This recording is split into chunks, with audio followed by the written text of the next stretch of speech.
and start saving money and then get into investing money as you get good at savings and having some of your savings can be put into investing where it's there more long term, maybe at a higher rate of earnings. Well, that's pretty much what I wanted to tell you today. I'm going to bring some outside resources on to you now that I hope you're going to like. But first of all, let me summarize all you have to do. No matter how good you think you are at your budget, take an hour, piece of paper, sit down by yourself, eliminate all the distractions because you're worth it, and reconstruct every penny you spent over the last 30 days. And after you get the first stuff down for 30 minutes or so, you might think, well, I got it all. No, stick it out for the whole hour, and there'll be things keep continuing to pop in that you spent money on that you don't even remember you spent. Add it all up, look at it, kind of analyze it for a minute or two, and then figure out where you spent your money and what you didn't really need to spend it on. After you've figured out where you spent it, rather, you'll say, I didn't need to spend that. So just go a little bit more easy on the things that you do that are kind of things that you don't need. I'll tell you one thing. I wanted to tell you this. You got to live within your means is what this all comes down to. My mother, she was just so incredible the way that she made ends meet, and when we had a very, very limited budget, very, very poor, never really had enough money, but she was amazing. But as I got in debt a lot early in my life I had a lot of medical issues my whole life, and I've been in debt a lot. She taught me something. She said, Stevie, don't let the world own you. If you get yourself in debt, when it's time to get out, pay your bills like you're supposed to, set up payment plans, and we'll talk about consolidation of debt at another time, but that's the best way to do it, is to get somebody to help you by co-signing for you, that believes in you, that wants to give you that chance. You can really improve your budget overnight and jump your credit score way, way up if you get rid of all your small bills and get one payment less than what you've been trying to pay for all the small ones, where the interest is killing you, the late charges are killing you, and your balance probably never goes down. That's the worst thing you can do, is to let your debt just go on and on and on without consolidating it. Your credit doesn't improve, and you're spending money you shouldn't be spending. But you'll have to get a cosigner in some cases. And most of you listening that have a lot of bad debt don't think there's a cosigner out there for you. Well, there is. Just learn to honor your commitment and do like you are, and somebody is going to stand up for you that wants to help you. They've done it for me over and over again. So my mother would say to me, though, Stevie, no matter how good you are at paying off your debts, when you get a bonus or something good happens, take a few dollars out for yourself and spend it on yourself. Treat yourself good. Buy yourself a necktie, just something tangible to show you that you're not just working for the rest of the world that owns you. And that's an important thing that I'm trying to pass on to you. A lot of us that have all good intentions for facing our responsibilities, paying our bills properly, we get too overworked and too just beat down by doing good. Paying off all those bills and working all that overtime is a good thing. But if you do too much of it, it's going to burn you out, and you're going to get resentful and feel like it ain't worth it. All I'm doing is for someone else, Well, you kind of created your own situation. Maybe like if there was health reasons or accident or something, it wasn't your fault. But nevertheless, buy yourself that necktie. Do something for yourself so you don't feel like the world owns you. Now, I'm going to share a couple beautiful quotes with you here. As I did my research for this show, I felt really, really good about some of these quotes. It isn't what you earn, but how you spend it that fixes your class. Basically, where you are in life, whether you're like in middle class or lower class or upper middle or whatever they call it, you create a whole lot of that on yourself and how you spend your money. And that was Sinclair Lewis, one of our great writers. This next one, you'll like who says it. Don't tell me what you value. Show me your budget, and I'll tell you what you value. People that understand how money works, they can look at how you're spending your money and tell you an awful lot about yourself. And Joe Biden, the Democrat presidential candidate, that's a quote from him. When I was 19 years old, 49 years ago in college, I've been doing budgeting for people for my whole life. I've gotten very, like I have an expertise. I did a program in an early computer programming class that I could ask 10 questions of anybody about their income and their age and just whatever my questions were. And I called it party because I used to do a lot of partying, and I could come within dollars, pennies of anybody. I did this on 500 people for this class. You answer these 10 questions and I'll tell you how much you spend a year on your party budget. And people would challenge it at first, and then they'd go do the exercise. They go, golly, Steve, you're exactly right. Yeah, people, how you spend your money tells a lot about you. Here's a beautiful one.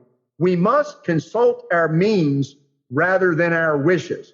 And that was George Washington. Back then, 1770s, he's talking to people about living within your means. Here's a really good one. Budgeting has only one rule. Do not go over budget. And that's a woman named Leslie Tain. She's got a program or a book called Life in Debt, A Fresh Approach to Achieving Financial Wellness. Here's another good quote. A penny saved is worth 2 pennies earned after taxes. Randy Thurman. A penny saved is a penny earned. That's an old one. Now, here's another big one. Economy is idealism in its most practical form. Hey, we're not going to try to analyze that one. That just happened to be in this list of quotes, but that's by President Calvin Coolidge.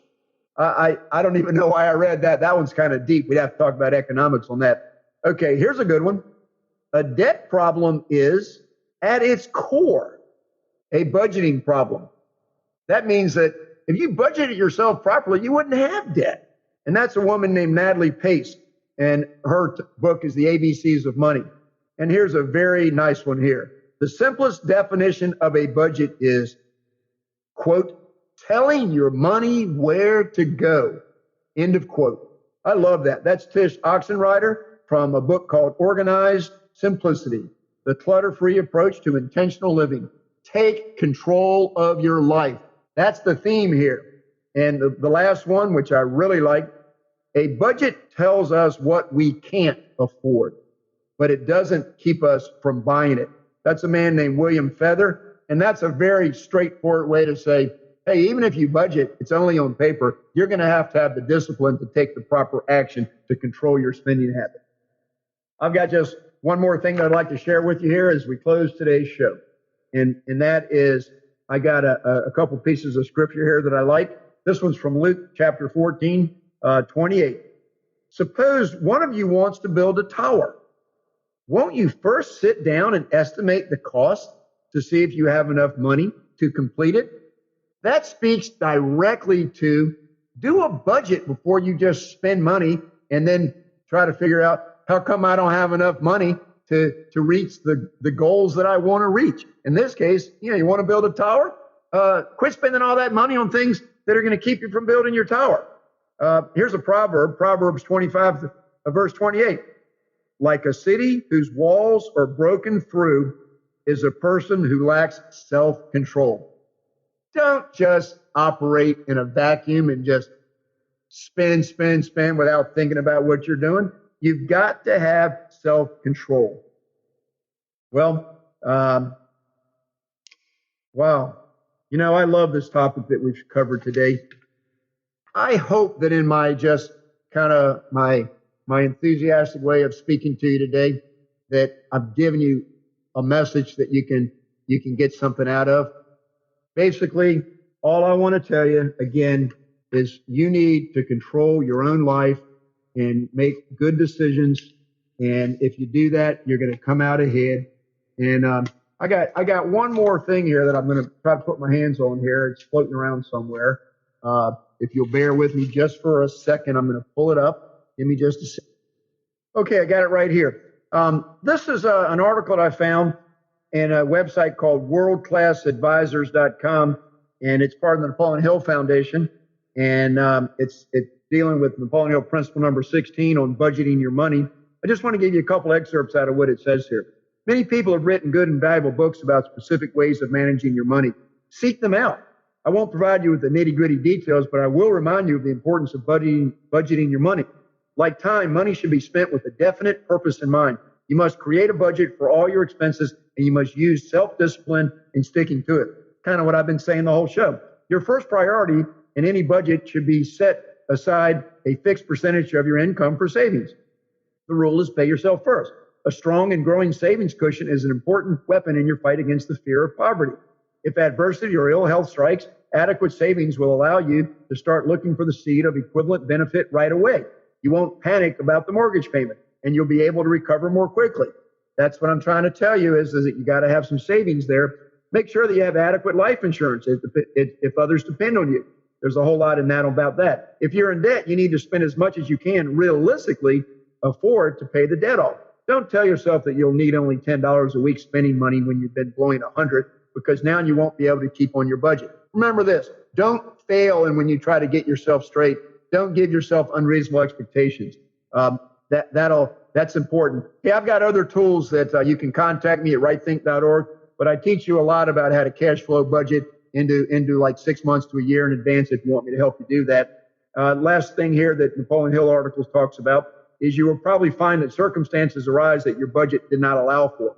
There may be a health emergency, a new baby on the way, a parent who needs help. Don't let this throw you. By developing and sticking to your budget, you've increased your habit of self-discipline. You've also learned to make your money serve your purpose. Well, again, we've got some great minds out there that are trying to tell you that stick within your budget and pay attention to what you're doing. So take my 1 hour process, sit down, reconstruct it, and wake yourself up. That's the whole purpose of my exercise here, is to become more aware of what you're doing. And then you change, you decide you're ready to change or not. Nobody can make you do it. You're a mature adult. Just do it on your own. So learn and make a change. And I guess with that said, I just want to end the show today by saying this to you.